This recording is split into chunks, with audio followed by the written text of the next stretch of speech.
আসসালামু আলাইকুম, ওয়েলকাম করছি রিয়াসাত আজিম। ভিন্ন ধর্ম মতাদর্শে যারা শুনছেন সবার প্রতি আন্তরিক কৃতজ্ঞতা। শীতের রাত সিলেট ইন্টারন্যাশনাল ক্রিকেট স্টেডিয়ামে, তবে উষ্ণতা চড়িয়েছেন সাব্বির রহমান রুম্মান। ফ্ল্যাশি, আগ্রাসী, কনফিডেন্ট একজন ক্রিকেটারের ব্যাটিং দেখে এরকম তো অনেক ক্যামিও আমরা দেখি। 33 বলে 82 রানের ক্যামিও, 9টা ছক্কা 3টা চার। বিপিএল এ এবার ব্যাটাররা প্রত্যেক ম্যাচেই কিছু না কিছু করছেন, নাম বদলাচ্ছে কিন্তু একই টাইপের ইনিংস আমরা দেখছি। তাই বলে সাব্বির রহমান রুম্মানের যে ইনিংসটা দেখলো সিলেট ইন্টারন্যাশনাল ক্রিকেট স্টেডিয়াম, যেভাবে তিনি খেললেন, যেভাবে শাসন করলেন, যেভাবে বোলারদের ডেলিভারিগুলোকে থাপড়ালেন, একটা কথাই মনে পড়ে, একটা ব্যাপারে আফসোস জাগে। এরকম একজন sweet timer off the ball, এরকম একজন দারুণ হিটার অফ দ্য বল কেন মিসিং বাংলাদেশ দলে? সাব্বির নিজেই কি নিজের প্রতিভার প্রতি প্রপার মূল্যায়নটা করতে পারে নাই, নাকি বাংলাদেশ ক্রিকেট ম্যানেজমেন্টের সাথে জড়িত যারা, তারা সাব্বির এবং সাব্বিরদের মতো বাংলাদেশের ক্রিকেটে রাইট নাও যাদের সার্ভিস দেওয়ার কথা ছিল উইথ কনফিডেন্স, তাদেরকে গড়ে তুলতে পথ দেখাতে ব্যর্থ হয়েছে? That is different discussion and definitely I will do that. But before doing that particular discussion, সাব্বিরের ইনিংস নিয়ে কথা বলতেই হয়। একটা সময় আমি দেখছিলাম যে স্কোর বোর্ডে ঢাকার রান হচ্ছে 11 ওভার শেষে 65, মানে প্রতি ওভারে রান তোলার যে গতি সেটা 6-এর নিচে। টি-20-তে সিলেটে যেখানটায় এর আগের ম্যাচটায় 197 ক্রস করে শেষ ওভারে 26 প্রয়োজন 30 রান নিয়ে কাইল মায়ার্সকে অসহায় মানিয়ে নুরুল হাসান সোহান রংপুরকে জিতিয়েছে। সেই একই মাঠে প্রায় টাইপ অফ উইকেটে যখন এরকম আমরা ব্যাটিং দেখছিলাম, মনে হচ্ছিল এই ম্যাচটা ম্যারমেরে হবে। এই ম্যাচে শেষ পর্যন্ত ঢাকা 140-এর কাছাকাছি করলে করতে পারে, নাও পারে। তানজিদ হাসান তামিম বল খাচ্ছিলেন, কিন্তু যখন সাব্বির রহমান এলেন পুরো চিত্রনাট্য যেন বদলে গেল। সাব্বির রহমান রুম্মান গেল বিপিএল এ যিনি দল পান নাই, রেগুলার ডোমেস্টিক ক্রিকেটটাও প্রপারলি খেলতে পারেন না, যখন তাকে সাকিব খানের দল ঢাকা তাকে দলভুক্ত করলো, ক্যাপিটালসে দলভুক্ত হবার পর সাব্বির যতগুলো ইন্টারভিউ দিয়েছে গণমাধ্যমে, আমি ইনার স্টোরিগুলো বলছি, প্রত্যেকটাতেই আসলে তার নিজের প্রতিভা, তার নিজের প্রতি কনফিডেন্স, তার টার্গেটের থেকে সাকিব খানকে নিয়ে প্রশংসা।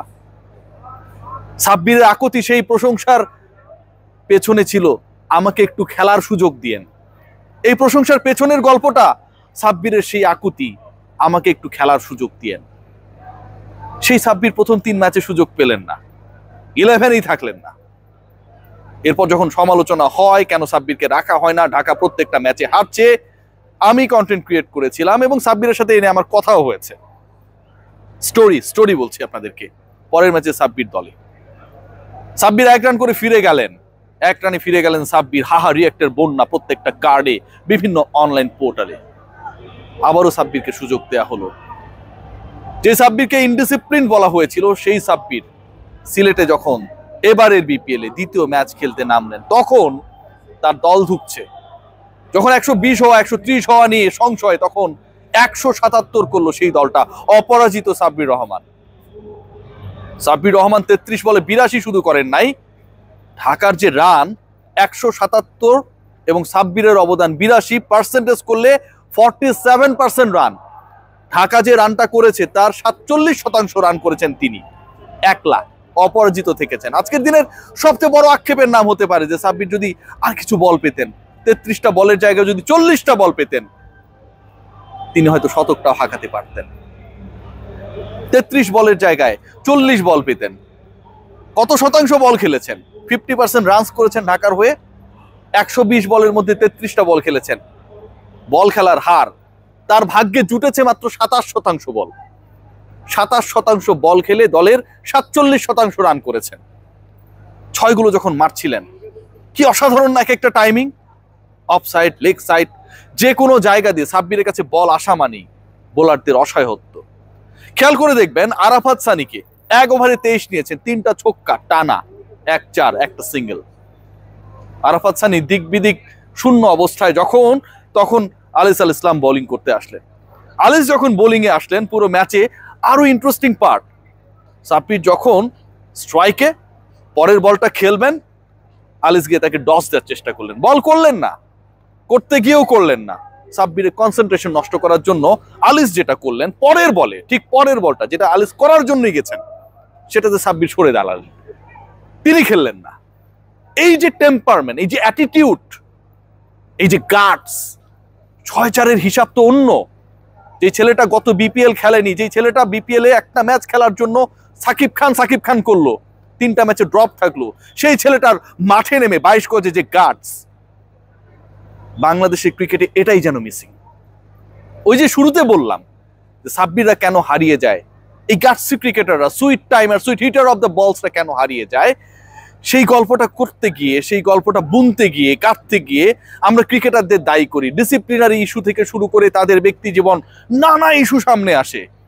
কিন্তু অভিভাবক হিসেবে যাদের কাছে এই সাব্বির রহমানরা গড়ে ওঠার কথা, সেই বিসিবির ফেইলিওরস নিয়ে কেউ কোনো কথা বলে না। কাকে পেটাননি? স্পিনারদের তো পিটিয়েছেন। যখন শরীফুলরা বল করতে আসলেন, খালেদ বল করতে আসলেন, ওয়াসিমকে যেভাবে পেটালেন, 6 গুলো দেখেছেন। 58 গজের যে আউটফিল্ড, সেটা নিয়ে অনেক আলোচনা হতে পারে, ছোট মাঠ, অনেক রান হয়। সাব্বিরের ছক্কাগুলো ভাই রিয়েল ছক্কা, বাউন্ডারি আপনি যত বড়ই করেন না কেন আটকাতে পারবেন না। 66তে একটা লাইফ পেয়েছেন, পেতেই পারেন, অনেক ক্রিকেটারই পায়, সেটা তিনি পেয়েছেন, অন্যগুলো হাফ চান্স ছিল। 22 বলে যখন 50 তুলে নিয়েছেন এবং সেই 50-র পর সাব্বির শতক করবে কি করবে না সেই সংক্রান্ত যখন উন্মাদনা, তখন আমার আফসোস বাড়ছিল। আজকে আমরা ক্রিকেটারের খোঁজ করি, আমাদের ব্যাটিং ডিপার্টমেন্ট খারাপ করে বলে অসংখ্য ম্যাচে বাংলাদেশ হেরে যায়। অসংখ্য ম্যাচের পর আফসোস জাগে যে বাংলাদেশের বোলাররা আর কত করবে, মুস্তাফিজরা আর কত করবে, হাসান মাহমুদ তাসকিনরা আর কত করবে, রিশাদরা আর কত করবে, ব্যাটসম্যানরা কেন করতে পারে না। ভাবতে পারেন সাব্বির, নাসিররা আজকে যদি তাদের কাজটা করতে পারতেন, তাদের প্রপার কাজটা যদি বিসিবি তাদের দ্বারা করাতে পারত, এতদিন পরে খেলতে নেমে একজন ক্রিকেটার যখন এভাবে খেলেন, সেটা যেই বোলিং অ্যাটাক হোক না কেন, যত অথর্ব দল হোক না কেন, অবশ্যই চিটং কিংস ভালো টিম, এভাবে যখন খেলতে পারে, আগ্রাসী অ্যাটিটিউড যখন ওই 22 গজে দেখাতে পারে, আলিস যেটা করেছে তার পলের বলেই সেই ফিরতি ইয়র্কারটাই অনেকটা তাকে প্রতিদান হিসেবে দিতে পারে, 9টা ছক্কা মারতে পারে, 3-4-এ 9-6-এ বাউন্ডারি আর ওভার বাউন্ডারিতে 66 রান তুলতে পারে, 12 বলের মধ্যেই 22 বলে অর্ধশতক করতে পারে, ঠিক তখন আমাদের আফসোস মানে। এক বছর গান আছে না, সেই তুমি কেন এত অচেনা হলে, আমাদের আসলে ক্রিকেটার অচেনা হয়ে যায়, পারফর্ম করে, ঝলক দেখায়, কোথায় গিয়ে যেন হারিয়ে যায়। সাব্বিরদের জন্য অনেক অনেক শুভকামনা। আমার এই আলোচনাটা শুধু সাব্বির না, সাব্বিরের মতো যারা বাংলাদেশের ক্রিকেটে ধ্রুবতারা হয়ে আসে কিন্তু একটা সময় গিয়ে মিলিয়ে যায়, সূর্যের আলোয় পুড়ে যায়, হারিয়ে যায়, তাদের নিয়ে তারা যেন পথিককে পথ দেখায়। বাংলাদেশ দল তার আন্তর্জাতিক ক্রিকেটে যে পথ চলা শুরু করেছে, নবীন পথিক, সেই পথটা যেন যাদের প্রতি ইনভেস্টমেন্ট রয়েছে বাংলাদেশ ক্রিকেট বোর্ডের, তাদের মাধ্যমে খুঁজে পায়। Hats off to Sabbir Rahman, carry out, চালিয়ে যান আপনার দুরন্ত পারফরম্যান্স।